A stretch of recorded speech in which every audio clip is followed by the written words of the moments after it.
Everyone wants to be happy, but are you happy? If I asked you right now, would you want to be happy or be sad tomorrow, what would you say? I am guessing happy. But no one is constantly happy. Healthy individuals experience ups and downs in their emotions, so each person has a typical level of happiness. And my goal with this video is to give you everything that can increase that level of happiness. Most days when we want to be happy, all we want is a good day. But most of the time, our mind is like a kite in the breeze, swaying and shifting direction based on external influences. So when the wind is in the direction we want it to be, we are happy. This means things are going our way. In life, that could mean we are able to get all the results we want and all the wealth we want to attain. But what if without warning, dark clouds start to fill up the sky and the strong wind makes the kite powerless? In life, that is what happens on an unhappy day. And as long as we let our happiness be controlled by those dark clouds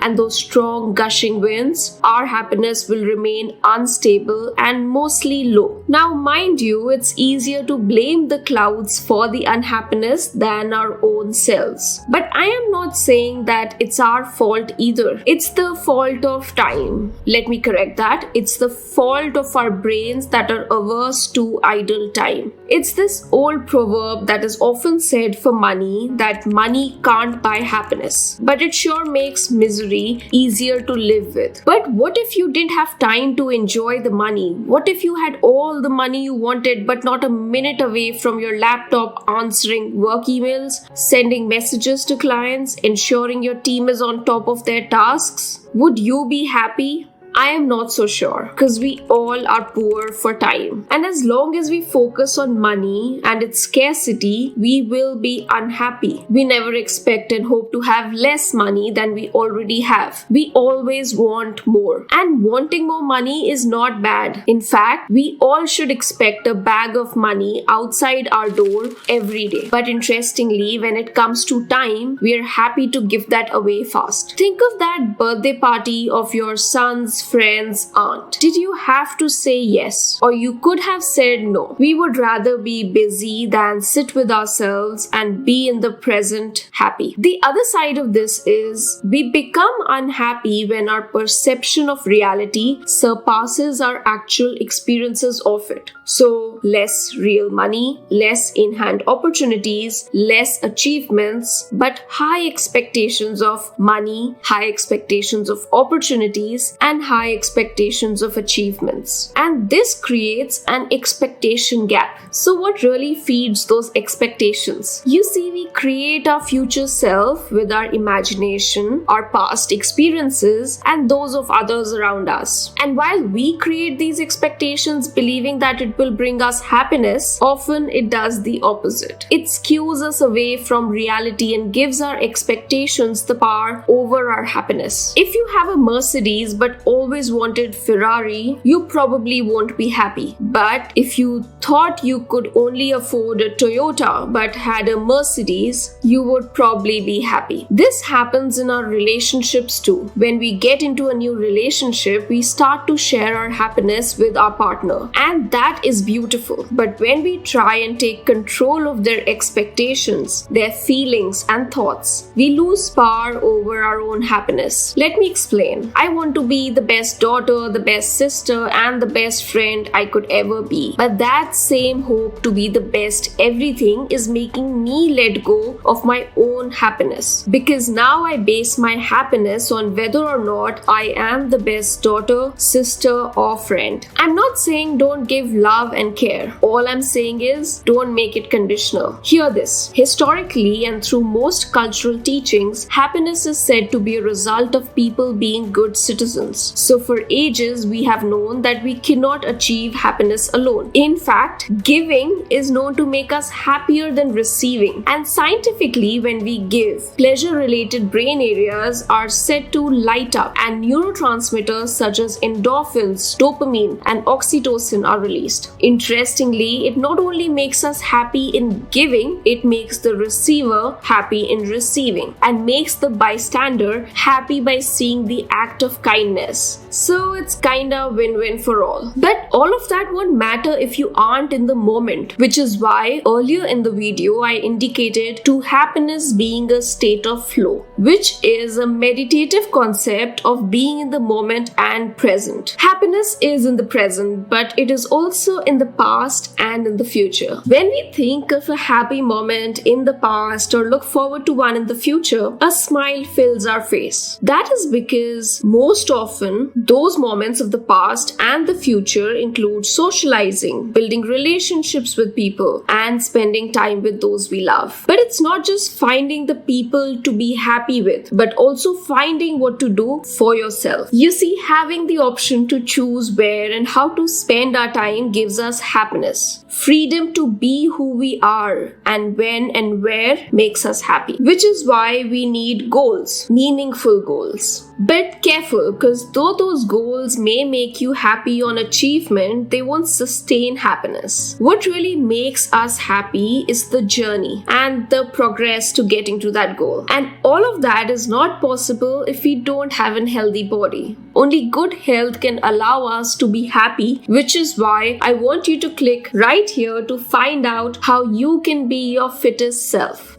I will see you there. Bye.